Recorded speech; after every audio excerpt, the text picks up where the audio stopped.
let's jump right in, no pun intended. This is the first of 7 modules. Here we cover an introduction to the IDAH2O program, citizen science in broader terms, what we expect from IDAH2O volunteers, the resources we can provide, how the program works, and a brief note about safety. The other modules include a primer on water quality key concepts, then getting started as a citizen scientist with IDAH2O. After this 30,000-foot broad view of the program, we take a closer look at the science behind the mainstream assessments, habitats, then physical and chemical combined, and finally stream biology. Finally, we cover how to assess standing water, like ponds and lakes, a word about aquatic invasive species, and a brief wrap-up with information about moving forward. So, IDAH2O Master Water Stewards was started by my predecessor, Ashley McFarland, in 2010. It was based on an assessed need for impactful, community-based education about Idaho's precious water resources. Ashley was familiar with the IDAH2O Water program since she was a former volunteer there. She took the framework from IDAH2O Water and rebuilt the program here to meet Idaho's needs and reflect Idaho water quality standards. Today, IDAH2O is the central hub or kernel of University of Idaho Extension's water outreach program's efforts. From this central component, I am able to develop additional research and education programs. IDAH2O volunteers can assist Idaho Water Research Institute's crayfish metals study, plus another crayfish population observation study I coordinate with an organization called the River Mile. Other volunteers can assist with teaching watershed science to high school students through a program called the Confluence Project. Here, students learn basic water quality monitoring, aquifer protection, and snow science. Volunteers can assist with watershed festivals around the state, teaching 5th grade students all about protecting clean water. IDAH2O is also connected with NOAA's National Phytoplankton Monitoring Network. With some training, citizen scientists can learn how to identify certain types of cyanobacteria, formerly known as blue-green algae, under the microscope, then send such data regularly to NOAA. It's an early detection program for cyanobacteria blooms.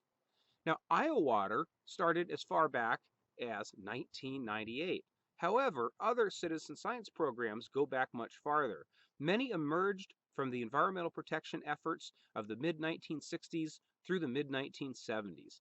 The Audubon Christmas bird count started in 1900. The National Weather Service started the Cooperative Observer Program in 1890. There's lots of other examples. The important part to remember is that anyone trying to expand their knowledge about a particular subject in a structured way is an important part of society going back millennia. You are a part of a bigger effort to better understand and therefore protect the natural systems that preserves all life. IDAH2O Master Water Stewards is a volunteer citizen science or community science water quality monitoring program with over 500 trained volunteers throughout Idaho and beyond. To clarify, what we mean by citizen science is that anyone with an interest can join. You don't need any sort of advanced degree. These days, many people use the term community science as a more inclusive term. IDAH2O encourages participation from all sorts of civic and church groups, scout troops, and K-12 or out-of-school educators and students. Our use of the term citizen has nothing to do with nationality or citizenship to any country, and we understand that this can be a very sensitive topic. Many K-12 teachers and non-formal educators like park rangers and city recreation staff have found IDAH2O a great framework to teach kids about water. Completion of this program with some additional homework can earn a K-12 teacher an optional continuing education credit through the University of Idaho. Under the same Extension Water Outreach umbrella is Project WET, or Water Education for Teachers. This internationally acclaimed, hands-on, activity-based curriculum began in 1984 and is an impactful way to teach 7 critical themes related to water. Water has unique physical and chemical characteristics. Water is essential for all life to exist. Water connects all Earth systems. Water is a natural resource. water resources are managed, water resources exist within social constructs, water resources exist within cultural constructs. You may see these themes within IDAH2O too, since it was built on a similar multidisciplinary foundation. As a master water steward, we expect only a handful of things from you. First and foremost, continue nurturing your interest in water quality. Keep learning about the issues and solutions as you are able. And once you have completed this training, remember you have a good knowledge base and access to robust resources. And you can be an important, knowledgeable community member.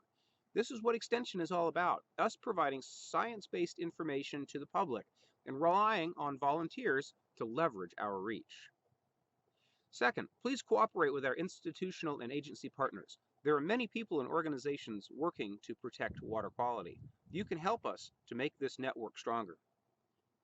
Third, if you decide to monitor a local stream, please conduct monitoring approximately monthly while conditions are safe. We will assign you a kit with all the supplies and equipment you will need to complete an IDAH2O stream assessment. We don't want you to conduct monitoring when the conditions are unsafe, icy, high water, etc. Finally, IDAH2O operates under a Quality Assurance Project Plan, or QAP, which sets limits on data quality and accuracy. We ask you to collect good data, and this training is a part of that quality assurance. By the end of the 2 trainings, I will know that you can collect good, accurate data without undue bias or error. IDAH2O has a simple code of ethics. Carry out monitoring with integrity and develop good relations with landowners. While we all carry our own inherent biases, the practice of natural science attempts to control for those. So, go into any monitoring event with open eyes and be sure to document the conditions as your eyes and instruments indicate.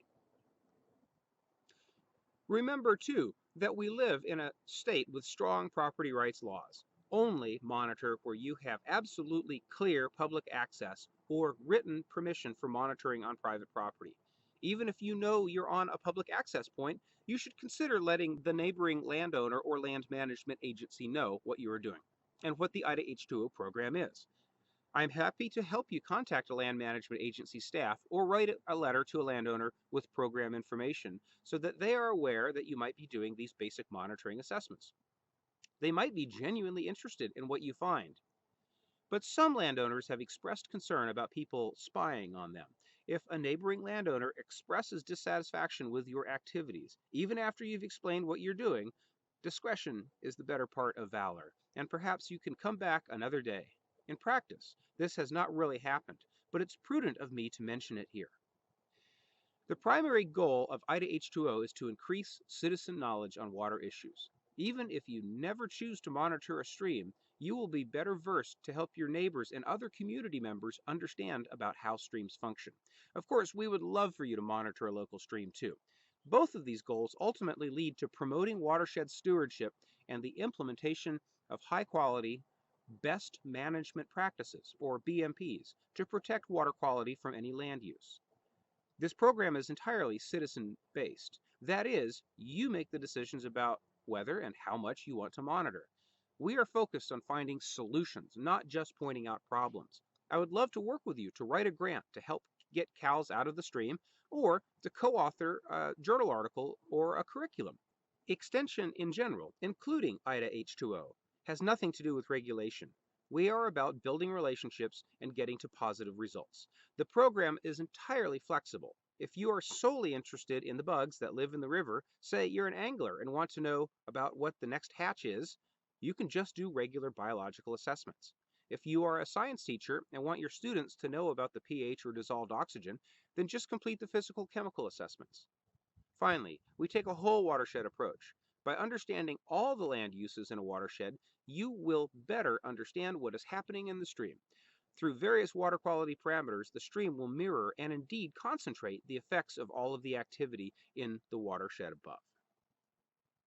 As a master water steward, you have unique access to a variety of resources.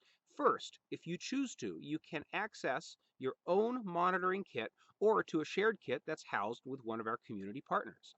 Second, I can guide you to a wide variety of technical guidance and information. I create an e-newsletter about twice a year. You will be added to a networking listserv through which you can contact me or other Master Water Stewards with questions. You will have access to upload your monitoring data in a hydrologic information system, or HIS. This online application allows you to upload your monitoring data into a form that is almost exactly like the paper versions. It provides public access to all data through an interactive map. That's where all the monitoring sites were located after the first year. The lower, larger map is a screenshot from early June 2020. That's how much we've grown in 10 years. Finally, you might be interested in how the data is used. It is primarily a baseline data set of current conditions of our local streams. People interested in a stream that's been monitored can find information about that stream here. In the future, researchers may be able to do more sophisticated research projects based on the data you collect. Perhaps you might be interested in participating in future research. So here's how it works. You can choose your own site on a stream or pond with guidance from us. It needs to be publicly accessible or with written permission. It also needs to be easy to access and safe to approach. Or you can ask me for suggestions for a monitoring site. I will work with the relevant agency, like Idaho DEQ, to find a meaningful site to monitor. I would suggest that you start with 1 or 2 sites, and then once you're very comfortable with the protocols, add sites as you see fit. Master Water Stewards program completes 3 assessments for streams. A habitat assessment includes the structure of the stream, descriptions of the materials that make up the bottom, the shape and condition of the banks, and adjacent riparian vegetation. This is typically done only once a year, since stream habitat only typically changes after high water events in spring. We recommend only doing this assessment at low water when the banks are mostly exposed and the bottom is easier to reach. The chemical and physical assessments are combined into one data sheet. These include air and water temperature, weather conditions, pH, that's how acidic or basic the water is, dissolved oxygen concentration, speed of the current, and shape of the channel. This is typically done once a month, but the IDAH2O system can handle all the data you can throw at it, so more often is okay too. The biological assessment is focused on the aquatic macroinvertebrates that live in the stream. Now, I would say bugs, but the snails, freshwater clams, and mussels, worms, and crayfish might feel left out. You can simply turn over rocks to see who's living in the stream, or you can provide your own net to make it easier to capture a greater variety of bugs. This is typically done twice a year at relatively low water so as not to create too much of a disturbance in the stream. The IDAH2O protocol can be used to monitor standing water, like ponds and lakes. We specialize in streams, so we recommend also include inlet and outlet data collection to your efforts. The entire standing water data collection is included on one form, and we recommend monitoring about once a month or more frequently if you'd like. Finally, I need to emphasize safety considerations at this point. Safety is our primary concern, as no data is worth risking your health or safety. Here are a few safety protocols with IDAH2O. First of all, it's more fun to have company while out sampling.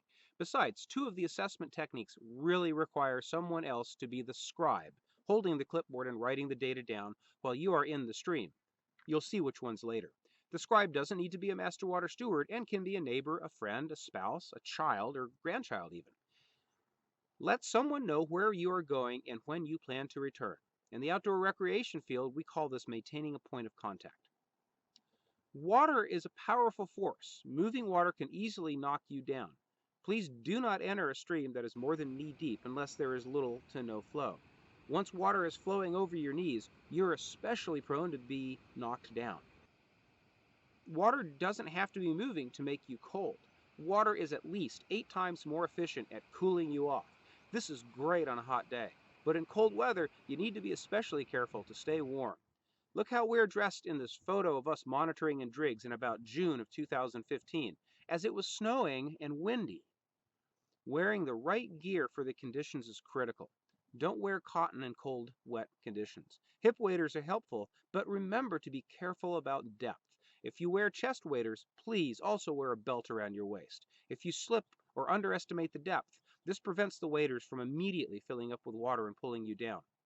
A sun shirt and sport sandals are great for use in warm weather. It might not be the water that's a hazard out there. Remember to look up from the stream and from your clipboard to make sure there's not any wildlife nearby. I stepped on a hornet's nest on the bank of Benawa Creek while teaching once, and before I realized it, one tumbled in between my sports sandal and the tender spot in the middle of my foot. I couldn't get it out in time before it stung me, and so I had to teach the rest of the field portion with a very sore foot.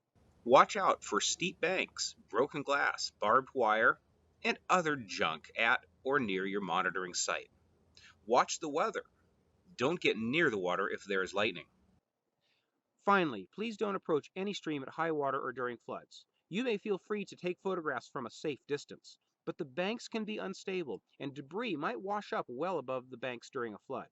We don't need the data that badly. Come back another day once the water has receded. Safety is more important than the data. Make sure you feel comfortable at your monitoring site. Now, we can't go over every potential hazard here. When in doubt, don't do it. Contact me if you have any questions or concerns.